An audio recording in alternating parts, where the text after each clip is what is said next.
আমি কিন্তু মনে রাখবেন 2011 জেতার পরে আমি কারোর ওপর কোনো অত্যাচার করতে দিইনি। বাংলার চপ শিল্পের কারিগর বর্তমানে প্রাক্তন মুখ্যমন্ত্রী মমতা ব্যানার্জি তিনি বলছেন তিনি নাকি জেতার পরে কোনো সিপিএমের লোকেদের গায়ে হাত তোলেননি। এই নাকে তো মিথ্যে কথা বলার জন্য অস্কার দেওয়া উচিত ভাই। পশ্চিমবঙ্গে গিনিস বুক অফ ওয়ার্ল্ডে যদি কারোর নাম থেকে থাকবে মিথ্যে কথা বলার জন্য, সেটা হচ্ছে মুখ্যমন্ত্রী মমতা ব্যানার্জি। কারণ আমরা নিজের চোখে দেখেছি যে সিপিএমের লোকেদেরকে কি অত্যাচার করেছে। কিছু কিছু লোককে জ্যান্ত অবস্থায় মেরেছে, জ্যান্ত অবস্থায় মেরে দিয়েছে। ইনাদের আজকের এই ঢপবাজি, মিথ্যা কথা, চিটিংবাজি সব কিছুই তুলে ধরবো। তোমরা ভিডিওটা শেষ পর্যন্ত দেখতে থাকো। কথা দিচ্ছি অনেক কিছু বুঝতে পারবে, তোমাদের অনেকটা ধারণা পাল্টে যাবে। তো চলো আর বেশি না বকে ভাট, আজকের ভিডিওটা শুরু করা যাক।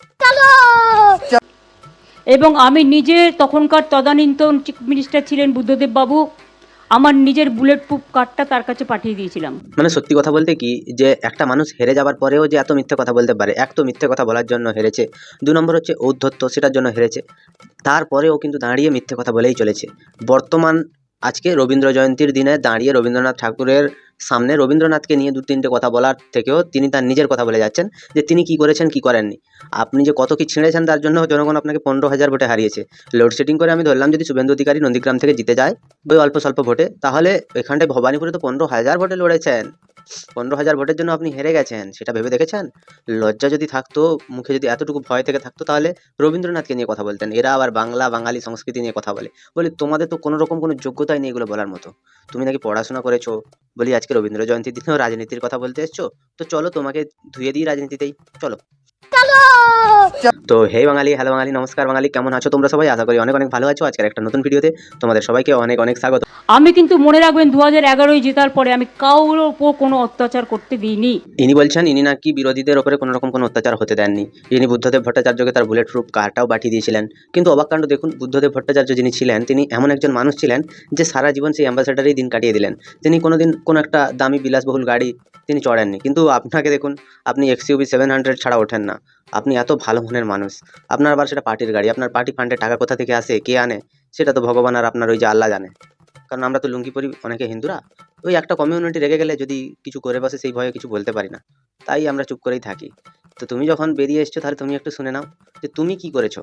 যখন পশ্চিমবঙ্গে 2011 সালের পরে মুখ্যমন্ত্রী হলেন আপনি, তখন তারপরে আপনি আপনার পার্টির ক্যাডারদের আপনি নির্দেশ দিয়েছিলেন রীতিমতো যে সিপিএমের একটাও যেন পার্টি অফিস না থাকে। এই ইনস্ট্রাকশন আসার পরে সিপিএমের প্রত্যেকটা পার্টি অফিস, প্রত্যেকটা বুথের পার্টি অফিস ভাঙা হয়েছে। কি বড় বড় কথা বলছেন, আমি আপনাকে প্রমাণ দেখাবো। আপনার দলের নেতা তারা যা ঔদ্ধত্য, যা অহংকার করে ওইসব পার্টি অফিস ভেঙেছে, সেটাতে না পশ্চিমবঙ্গের মানুষ দেখেছে। এই ঔদ্ধত্য অহংকার সব কিছুই দেখেছে, সেটার একদিন নাশ হলো। তবে একটা জিনিস কি বলি বলো তো, এই যে দাঁড়িয়ে দাঁড়িয়ে মিথ্যে কথাগুলো বলছো না, তারপরে মানুষের চোখে যে তোমার জায়গাটা আরো কতটা নিচু হচ্ছে সেটা তুমি অন্তত বুঝতে পারবে।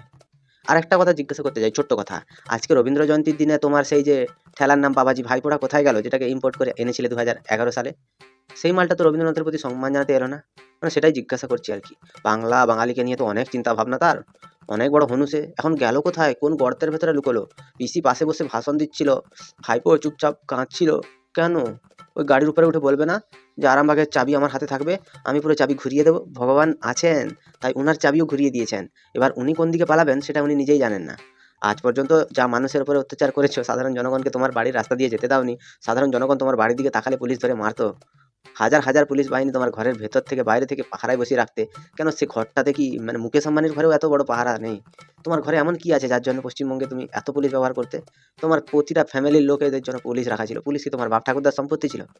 যা তোর বাপকে গিয়ে বলতো এগুলোর উত্তর দিতে, আমি জানতে চাইছি, যা। আর ওরা যেদিন থেকে জিতেছে সেই দিন রাত্রি থেকে আমাদের সব সিকিউরিটি উইথড্র করেছে। আচ্ছা আচ্ছা, তোমাদের সব সিকিউরিটি উইথড্র করেছে। বলছি তুমি তো কোনো রকম কোনো সরকারি সুযোগ সুবিধা নাও না, তুমি তো কোনো রকম কোনো মাইনে নাও না, তোমার সাথে সরকারের কোনো রকম কোনো সম্পর্ক নেই। তোমাকে সিকিউরিটিটা দেবে কিসের জন্য? বুদ্ধদেব ভট্টাচার্যকে তুমি সিকিউরিটি দিয়েছিলে? এত মিথ্যে কথা কেন বলছো? বুদ্ধদেব ভট্টাচার্য মরার আগের দিন পর্যন্ত বলে গেছে যে তুমি পশ্চিমবঙ্গের সর্বনাশের কারিগর। তোমার মতো মহিলার থেকে উনি সিকিউরিটি নেবেন, ওনার কোনো রকম কোনো প্রয়োজনই ছিল না। বুদ্ধদেব ভট্টাচার্য এমন একজন মানুষ যার নখের ধুলোর যোগ্যতাও আপনি হতে পারবেন না। হ্যাঁ মানছি 5 বছর আপনার সময় লেগেছে সব কিছু করতে, কিন্তু তারপরে 10 বছর আপনার ভাইপো এসে আপনার টুঁটিটা কেটে দিয়ে গেছে। আপনার মতো মহিলা যে শুধুমাত্র নিজের ফ্যামিলিকে দেখতে এই পশ্চিমবঙ্গে রাজত্ব করতে চাইছিলেন, চেয়ার আঁকড়ে পড়ে থাকতে চাইছিলেন, ভগবান আর সইল না, কেটে দিল। এমনকি গত পরশু দিন আমি অবাক হয়ে গেছি যখন দেখলাম আমার ফোন আসছে না, মেসেজ আসছে না, আর কেউ আমাকে ফোনও করছে না। তারপরে দেখলাম ইন্টারনেটটাই উইথড্র করে নিয়েছে। হ্যাঁ, এটাতে আমি কিন্তু সাপোর্ট করবো দিদি। কেন বেকার লোকেরা তোমাকে ফোন করে কাঁদবে, মরা কান্না শুনে তোমার কষ্ট হবে, সেই জন্য এইরকম একটা ব্যবস্থাপনা করা হয়েছিল যাতে তোমায় কেউ ফোন করে না কাঁদাতে পারে।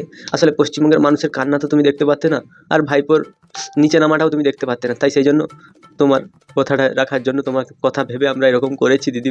নেটওয়ার্কটা কেটে দিয়েছে।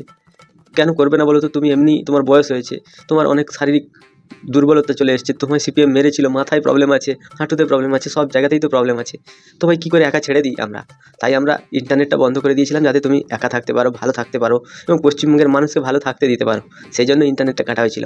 নাহলে তুমি সেইখানটায় কালীঘাটের বাড়িতে বসে পশ্চিমবঙ্গের মানুষকে কোথায় কী মারবে, মার্ডার করবে, সেই প্ল্যানটা করতে না, সেই জন্যই তো।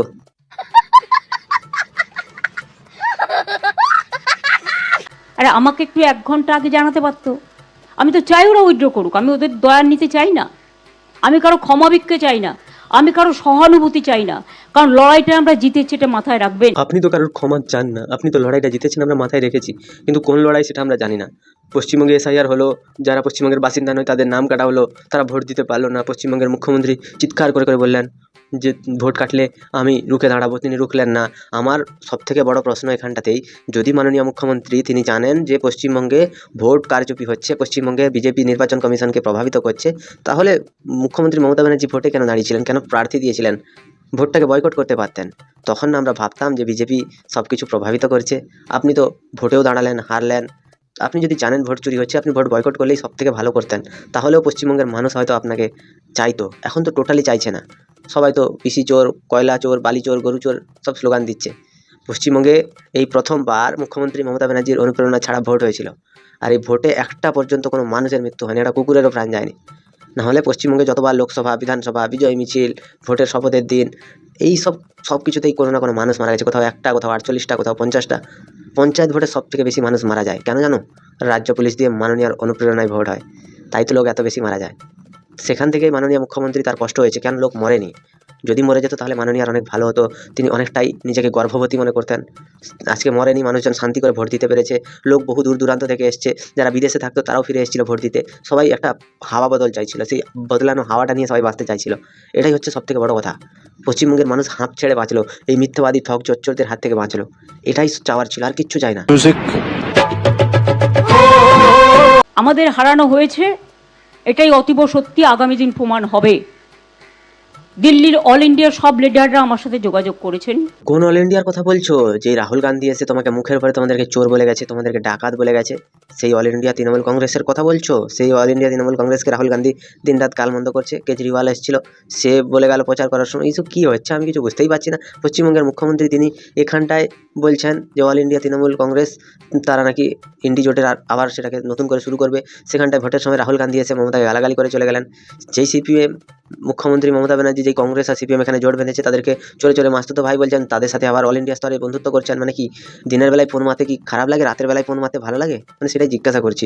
তোমাদের তো মারামারির স্বভাব, একটুখানি তোমরা ভালো একদম পটু লোক, তো তাই জানতে চাইলাম, খারাপ ভেবো না। এমনকি কিছু গুন্ডা বাহিনী, আপনাদের আমি কি বলবো, পরশুদিন মহুয়া মিত্র আমাদের সাংসদ কলকাতা থেকে দিল্লি যাচ্ছিল প্লেনে। সেখানে দেখছে দিল্লিতে যাচ্ছে, কলকাতা থেকে যারা লিগিং করতে এসেছিল তারা ফিরে যাচ্ছে। তারা ওখানে ওকে এত অশ্লীল ভাষা বলেছে, ভিডিও আমাদের কাছে আছে। এটাই সমস্যা, এই গান পেঁয়াজি করার জন্য তুমি হেরেছো। অশ্লীল ভাষা, জয় শ্রীরাম বলেছিল, এটা অশ্লীল ভাষা। আল্লাহ আকবর বলে ভালো হতো। আর যে চিৎকার করে করে গাড়ির ভেতর থেকে বেগুনের বাচ্চা, বেগুনের বাচ্চা এরকম করতে করতে বিজেপিকে গালাগালি করছিল, তখন বুঝি তোমার কষ্ট হয়নি? এই মহুয়া মৈত্র যখন পাবলিককে উল্টো পাল্টা কথা বলেছিল, তখন তোমার কোনো কষ্ট হয়নি? এই মহুয়া মৈত্র যখন ঔদ্ধত্য অহংকারে পরিপূর্ণ ছিল, তখন তোমার কষ্ট হয়নি? মহুয়া মৈত্র একটা ফালতু মেয়ে ছেলে কোথাকার, তাকে তোমার কথা বলছে, তাকে কোন গালিটা দিয়েছে? একটা ভিডিও ফুটেজ, একটা রেকর্ডিং তোমরা প্রকাশ করো। মিথ্যে কথা বলতে বলতে তোমাদের এতটা পরিমাণে নিচে নেমে গেছো যে তোমরা আর কখনো নিজের পায়ে দাঁড়াতে পারবে না। তোমাদেরকে একটা কথা আমি বলি, পশ্চিমবঙ্গের মুখ্যমন্ত্রীর আগেও দেখেছি, যখন তিনি গাড়ি নিয়ে যাচ্ছিলেন, যখন চারপাশ থেকে জয় শ্রীরাম স্লোগান উঠছিল, তখন কিন্তু মাননীয় মুখ্যমন্ত্রী গাড়ি থেকে নেমে বললেন, এই আয় সন্ত্রাসবাদীদের দল, আতঙ্কবাদীদের দল। মানে জয় শ্রীরামের ধ্বনি দিলে যদি আতঙ্কবাদী হয়, তাহলে বেগুনের বাচ্চা বললে তো সে শালা তো আইএসের ক্যাডার। এটাকে তো পৌঁছে লাথি মেরে ইরানে ছেড়ে আসতে হবে। কারণ একটা জিনিস আমি বুঝতে পারি না, মাননীয় মুখ্যমন্ত্রীর যে শ্রীরামে এত অ্যালার্জি, তিনি একবার স্টেজে দাঁড়িয়েও বলেছিলেন যে এটা নাকি একটা গন্ধ ধর্ম, সেটাকে এই বিজেপি সরকার বানিয়েছে, এই ধর্মকে আমি মানি না। দেখো নিজের ধর্মকে নিজে যদি না মানো, সনাতন ধর্মকে, তাহলে কি করে মানবে? একটা জিনিস আমি খুব ভালোভাবে বুঝে গেছি যে মাননীয় আর হারার পেছনে কারণটা কি। তো তুমি তো যেই ধর্মকে মানো সেই ধর্মের লোক তো তোমাদের মুখে মুতে দিয়েছে। বিশ্বকবি আমাদের ভালোবাসার কথা শিখিয়েছেন, প্রেমের কথা শিখিয়েছেন, মাথা উঁচু করে দাঁড়ানোর কথা শুনিয়েছেন। হ্যাঁ মানছি, তুমি মাথা উঁচু করে বেঁচেছিলে, তুমি মাথা উঁচু করে বেঁচে আছো, বেঁচে থাকবেও, কিন্তু তোমার ভাইপো যেগুলো করে গেল না, সেগুলো তো মাথা কেন, তাকে নুনুর নিচেও কেউ জায়গা দেবে না, মিলিয়ে নেবে। উনি মাথা নিচু করার কথা বলছো, তুমি তোমার মাথায় যদি থাকতো তাহলে আগে ভাইপোকে লাথি মেরে বার করতে। তৃণমূলের সব বর্ষিয়ার নেতা যারা মাটির সাথে যুক্ত, যাদের সাথে মানুষের আবেগ জড়িয়ে আছে, যাদের সাথে মানুষের সব সুখ দুঃখ কষ্ট দুঃখ বেদনা সব কিছু জড়িয়ে আছে, তাদেরকে টিকিট না দিয়ে সুধীর ভাই দেবাংশুকে টিকিট দিচ্ছে, অদিতি মুন্সিকে টিকিট দিচ্ছে, সায়ন্তিকাকে টিকিট দিচ্ছে, যারা বানানের কোনোদিন কোনো অনুষ্ঠানে যায় না, কোনোদিন কোনো মানুষের পাশে থাকে না, তাদেরকে টিকিট দিয়ে দিচ্ছে। মানুষ ভোট না বাল দেবে তোমাদেরকে, সব চুল ছিঁড়ে তোমাদের হাতে ধরিয়ে দেবে। কারণ কি বলো তো, তোমরা তো মানুষের কখনো কাজে আসো না, তোমরা মানুষের কখনো কোনোদিন কোনো কাজে লাগাও না।